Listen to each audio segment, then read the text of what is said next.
ಎಲ್ಲರೂ ಹೇಳಿ ಶ್ರೀಮದ್ ರಮಾರಮಣ ಗೋವಿಂದ ಗೋವಿಂದ. ಇವತ್ತಿನ ಕತೆ ಏನು ಗೊತ್ತಾ? ದಾಸರೇ ಓ ದಾಸರೇ. ಯಾರಿದು ಧ್ವನಿ? ಎಲ್ಲಿಂದ ಬರ್ತಾ ಇದೆ? ಮನುಷ್ಯರ ತರ ಅಂತೂ ಇಲ್ಲ ಧ್ವನಿ. ಯಾರಿದು? ದಾಸರೇ, ನಾವು ಅಳಿಲುಗಳು. ನಿಮ್ಮ ಮನೆಯ ಗೊಂದಿನ ಮರದಲ್ಲಿ ನಮ್ಮ ಬಿಡಾರ. ಏ ಅಳಿಲುಗಳ, ಏನ್ ನಿಮ್ ಗಲಾಟೆ? ನಟ್ಸು ಬಿಡ್ಸು ಹಣ್ಣು ಹಪ್ಪಳು ತಿನ್ಕೊಂಡು ಮರದ ಮೇಲೆ ಹಾಯಾಗಿರೋದು ಇಲ್ಲಿ ಯಾಕೆ ರೋಗ ನನ್ನ ತಲೆ ತಿಂತಾ ಇದ್ದೀರಾ? ಮತ್ತೆ ನನ್ನ ಹರಿಕತೆ ಪ್ರಾಕ್ಟೀಸ್ನೂ ಅಲ್ಲಿ ಮಾಡ್ತಾ ಇದ್ದೀರಾ? ನನಗೆ ಒಂದು ಡೌಟು. ನನಗೂ ಸಹ ಅದೇ ಡೌಟು. ಏನ್ ನಿಮ್ ಡೌಟು? ನಮ್ಮ ಅಜ್ಜನಿಗೂ ಹೇಳುತ್ತಾ ಇದ್ರು, ನಮ್ಮ ಬೆನ್ನ ಮೇಲೆ 100 ಪಟ್ಟಿ ರಾಮ ಬೆನ್ನ ಸವರಿಯಿಂದ ಬಂದಿದ್ದಂತೆ. ಹೌದಾ? ಹೌದಾ?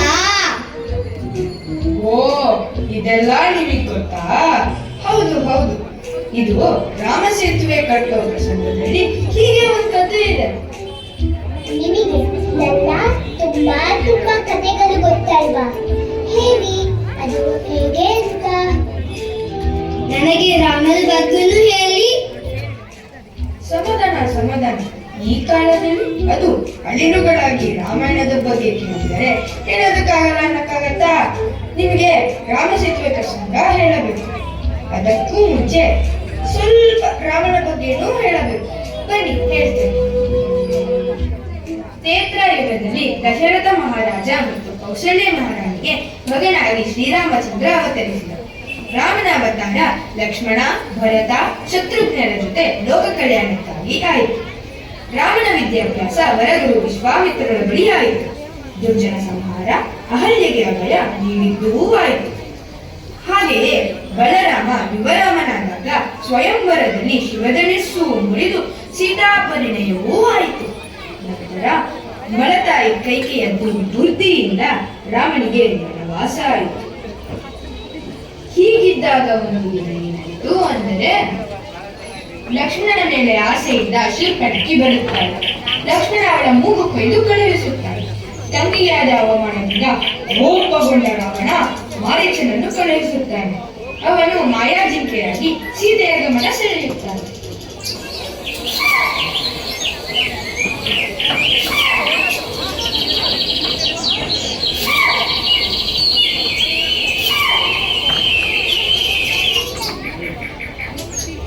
ಅರರಿ, ಅದೇನದು? ಓ, ಬಂಗಾರದ ಜಿಂಕೆ. ಅದರ ಜೊತೆ ಆಟ ಆಡಬೇಕು ಅನಿಸುತ್ತಿದೆ ಅಲ್ಲ. ಆದರೆ ಅದು ಹೆದರಿ ಓಡುತ್ತಿದೆ. ಬಾ ಜಿಂಕೆ, ಹಣ್ಣು ಕೊಡುತ್ತೀನಿ, ಸಿಹಿಯೂ ಕೊಡುತ್ತೀನಿ. ಆರ್ಯ, ಆ ಜಿಂಕೆಯನ್ನು ನೋಡಿ ಎಷ್ಟು ಚೆನ್ನಾಗಿದೆ. ನನಗೆ ಅದು ತಂದು ಕೊಡುವಿರಾ? ಬೇಡ ಸೀತೆ, ಬೇಡ. ಆಸೆ ದುಃಖಕ್ಕೆ ಕಾರಣವಾಗುತ್ತದೆ. ಆ ಜಿಂಕೆಯ ಆಸೆ ಬಿಟ್ಟು ಬಿಡು. ನೀವಿಬ್ಬರು ಕಾಡಿನಲ್ಲಿ ಹಣ್ಣು ಹಂಪಲು ಗಡ್ಡೆ ಗೆಣಸು ತರಲು ಹೋದಾಗ ನಾನೊಬ್ಬಳೇ ಇರುವಾಗ ನನಗೆ ಬೇಸರ ಆಗುತ್ತದೆ. ಈ ಚಂದದ ಜಿಂಕೆ ಇದ್ದರೆ ನನಗೂ ಬೇಸರ ಕಳೆಯುತ್ತದೆ. ಇದು ಮಾಯಾ ಜಿಂಕೆ ಎಂದು ಅನಿಸುತ್ತಿದೆ. ಇಲ್ಲ, ನನಗೆ ಬೇಕೇ ಬೇಕು. ಆಯ್ತು ಸೀತೆ. ಲಕ್ಷ್ಮಣ, ನಿನ್ನ ಅತ್ತಿಗೆಯನ್ನು ಜೋಪಾನವಾಗಿ ನೋಡಿಕೊಂಡು ಕಾವಲಾಗಿ ಇಲ್ಲೇ ಇರು, ಎಲ್ಲೂ ಹೋಗಬೇಡ. ಸೀತೆಯ ಹಠಕ್ಕೆ ಮಣಿದು ರಾಮ ಮಾಯಮೃಗವನ್ನು ಒಲಿಸುತ್ತಾ ಕಾಡಿನ ಕಡೆಗೆ ಹೋದನು. ರಾಮ ಉಳಿದ ಬಾಣಕ್ಕೆ ಮಾಯಮೃಗದೊಳಗಿನ ಮಾರೀಚ ಸತ್ತು ಬೀಳುತ್ತಾ, ಹೇ ಲಕ್ಷ್ಮಣ, ಹೇ ಲಕ್ಷ್ಮಣ ಎಂದು ರಾಮನ ಧ್ವನಿಯಲ್ಲಿ ಕೂಗಿದ. ಗಾಬರಿಗೊಂಡ ಸೀತೆ ಲಕ್ಷ್ಮಣನಿಗೆ ಹೀಗೆ ಹೇಳುತ್ತಾಳೆ, ಲಕ್ಷ್ಮಣ, ಲಕ್ಷ್ಮಣ, ಕೇಳಿದೀಯಾ? ಅದು ನಿನ್ನ ಅಣ್ಣನ ಧ್ವನಿಯಂತಿದೆ. ನನಗೆ ತುಂಬಾ ಭಯವಾಗುತ್ತಿದೆ.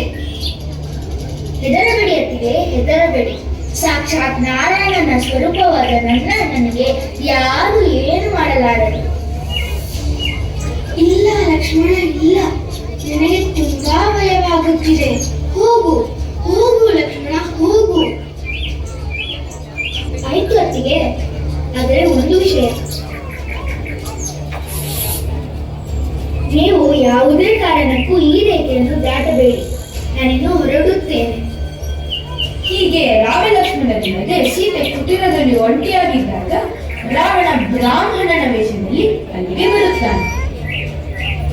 ಭಗತಿ ಭಿಕ್ಷಾಂ ದೇಹಿ, ಭಗತಿ ಭಿಕ್ಷಾಂ ದೇಹಿ, ಭಗತಿ ಭಿಕ್ಷಾಂ ದೇಹಿ. ಪೂಜ್ಯರೇ ನಮಸ್ಕಾರ. ನಿಮ್ಮ ಆಗಮನದಿಂದ ನಮ್ಮ ಕುಟೀರ ಪಾವನವಾಗಲಿ. ದಯವಿಟ್ಟು ಒಳಗೆ ಬಂದು ನಮ್ಮ ಭಿಕ್ಷೆ ಸ್ವೀಕರಿಸಿ ಪೂಜ್ಯರೇ. ಹೇ ಗೃಹಿಣಿ, ನೀನೇ ಒಳಗೆ ಬಂದು ಭಿಕ್ಷೆ ನೀಡು. ನನ್ನ ಮೈದುನ ಲಕ್ಷ್ಮಣ ಈ ರೇಖೆಯನ್ನು ದಾಟಬಾರದೆಂದು ಹೇಳಿ ಹೋಗಿದ್ದಾನೆ. ನಾನು ದಾಟಿ ಬರುವಾಗಿಲ್ಲ. ನೀನೇ ಒಳಗೆ ಬಂದು ಭಿಕ್ಷೆ ನೀಡುವುದಾದರೆ ನೀಡು, ಇಲ್ಲವಾದರೆ ನಾನು ಹೊರಟು ಹೋಗುತ್ತೇನೆ. ಹಾಗೆ ಕೋಪಿಸಿಕೊಳ್ಳಬೇಡಿ ಪೂಜ್ಯರೇ, ತಾಳಿ ನಾನೇ ಹೊರಗೆ ಬಂದು ಭಿಕ್ಷೆ ನೀಡುತ್ತೇನೆ. ಸೀತೆ, ನಾನು ಲಂಕಾದೇಶ ರಾವಣ, ನನ್ನ ಸೆರೆ ಆದ ನೀನು.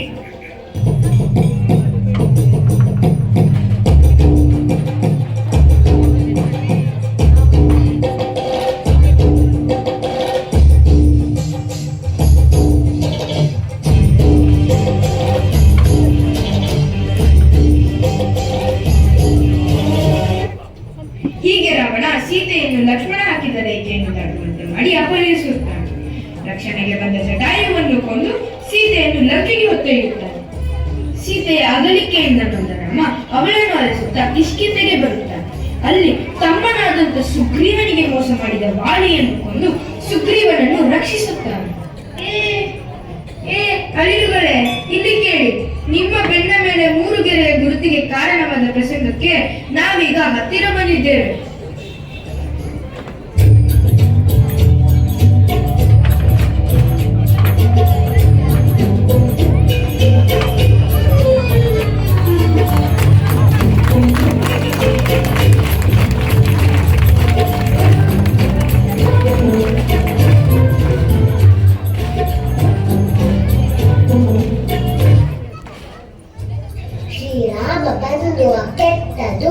ವಾಲಿಯನ್ನು ಕೊಂದು ನಮ್ಮ ರಾಜ ಸುಗ್ರೀವರನ್ನು ಕಾಪಾಡಿದರು. ಅದಕ್ಕೆ ನಾವು ರಾಮ ಸಹಾಯಕ್ಕಾಗಿ ಸೀತೆಯನ್ನು ಹುಡುಕುತ್ತಾ ಸಮುದ್ರ ತೀರದವರೆಗೂ ಬಂದಿದ್ದೇವೆ. ನಮ್ಮ ನಾಯಕ ಹನುಮಂತ ಹಾರಿ ಆ ಕಡೆ ಲಂಕೆಯಲ್ಲಿ ಸೀತಾಮಾತೆ ಇದ್ದಾರೆ ಅಂತ ಮಾಹಿತಿ ಕೊಟ್ಟಾಗಿದೆ. ತಿಳಿದಾಯ್ತು ಅಲ್ವಾ? ಬನ್ನಿ ಹೋಗೋಣ. ಹೇಗೆ ಹೋಗುತ್ತೀಯ ಮಗ? ನೀರಲ್ಲಿ ಮುಳುಗಿ ಹೋಗುತ್ತೀಯ. ಹಾರಿ ಹೋಗಲಿಕ್ಕೆ ನೀನೇನು ನಮ್ಮ ನಾಯಕ ಆಂಜನೇಯನ? ಹಾಗಾದ್ರೇನು ಮಾಡೋದು? ಇಷ್ಟು ಸೈನ್ಯದ ಸಮೇತ ಹೋಗಿ ರಾವಣನ ಮೇಲೆ ಯುದ್ಧ ಮಾಡೋದಕ್ಕೆ ಲಂಕೆಗೆ ಹೋಗಲು ನಾವು ಸೇತುವೆ ಕಟ್ಟಲೇಬೇಕು. ಕಟ್ಟಿರಲೇ ಆಯ್ತು. ಅದೇನು ಮನೆಗಳು ತಂದು ನೀರಿಗೆ ಹಾಕಿ ಕಟ್ಟಿದರೆ ಆಯ್ತು.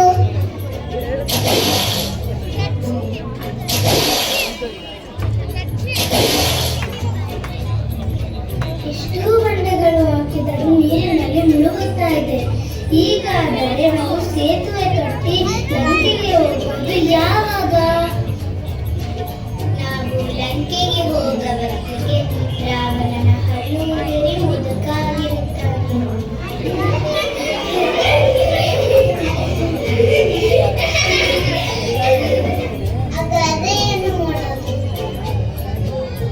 ಬನ್ನಿ ಬನ್ನಿ, ನಮ್ಮ ನಾಯಕ ಹನುಮಂತನನ್ನು ಕೇಳೋಣ.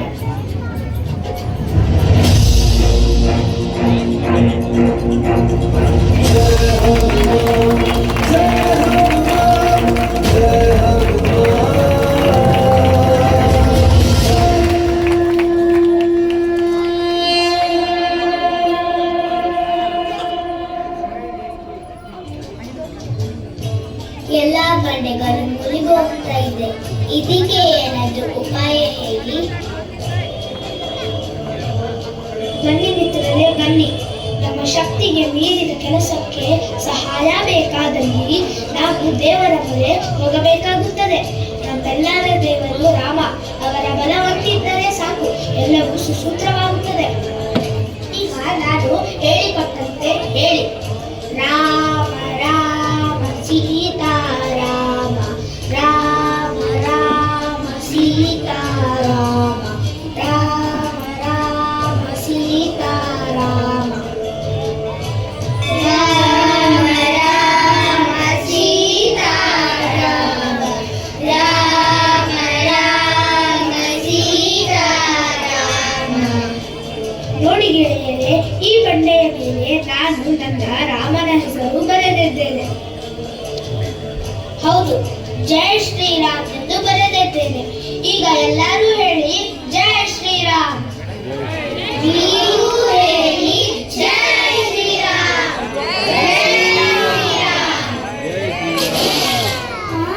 ಇದು ನೀರಿನ ಮೇಲೆ ತೇಲುತ್ತಾ ಇದೆ. ಮಧ್ಯೆ ಮಧ್ಯೆ ಮರಳು ಮಣ್ಣು ಸೇರಿಸಿದ ಬನ್ನಿ. ಹೌದು, ಎಲ್ಲವೂ ರಾಮ ಮಹಿಮೆ. ಜೈ ಶ್ರೀರಾಮ್.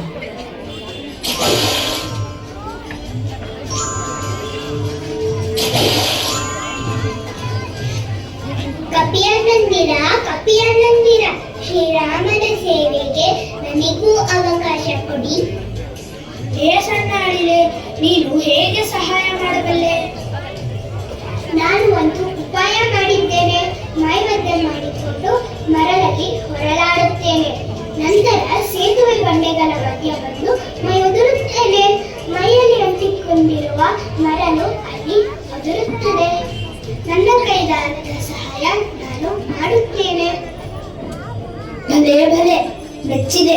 ನಿನ್ನ ಸೇವೆ ಸದಾ ನೆನಪಿನಲ್ಲಿ ಉಳಿದುಕೊಳ್ಳಲಿ. ಹೀಗೆ ನಿನ್ನ ಪೂರ್ವಜರು ಸೇತುವೆ ಕಟ್ಟಲು ಶ್ರೀರಾಮನಿಗೆ ಸಹಾಯ ಮಾಡಿದ್ದಕ್ಕೆ ಶ್ರೀರಾಮ ಕೃತಜ್ಞತೆಗೆ ಅಳಿಲಿನ ಬೆನ್ನು ಸವರುತ್ತಾನೆ. ಅಂದಿನಿಂದ ನಿಮ್ಮ ಅಳಿಲುಗಳ ಬೆನ್ನ ಮೇಲೆ 3 ಪಟ್ಟಿ ಬಂದಿದೆ. ನನಗೆ ಕತೆ ಮತ್ತು ಕಾರಣ ಗೊತ್ತಾಯ್ತು. ಥ್ಯಾಂಕ್ಸ್ ದಾಸರೇ. ಆಯ್ತು ಅಳಿಲೆ, ಹೋಗಿ ಬಾ. ದಾಸರೇ, ಮುಂದೇನಾಯ್ತು ಹೇಳಿ. ಮುಂದೇನಾಯ್ತು ಅಂದರೆ ಸೇತುವೆ ಕಟ್ಟಿದ ಮೇಲೆ ರಾಮರ ಯುದ್ಧ ನಡೆಯುತ್ತದೆ. ರಾವಣ ಬ್ರಹ್ಮಾಸ್ತ್ರಕ್ಕೆ ರಾವಣ ಸತ್ತು ಬೀಳುತ್ತಾನೆ. ರಾಮ ಸೀತೆ ಬಂದಾಗುತ್ತಾರೆ. ಈ ಕಥೆಯಿಂದ ಆನಂದಿಸಿದ ಎಲ್ಲರಿಗೂ ನಮೋ ನಮಃ. ಜೈ ಶ್ರೀರಾಮ್.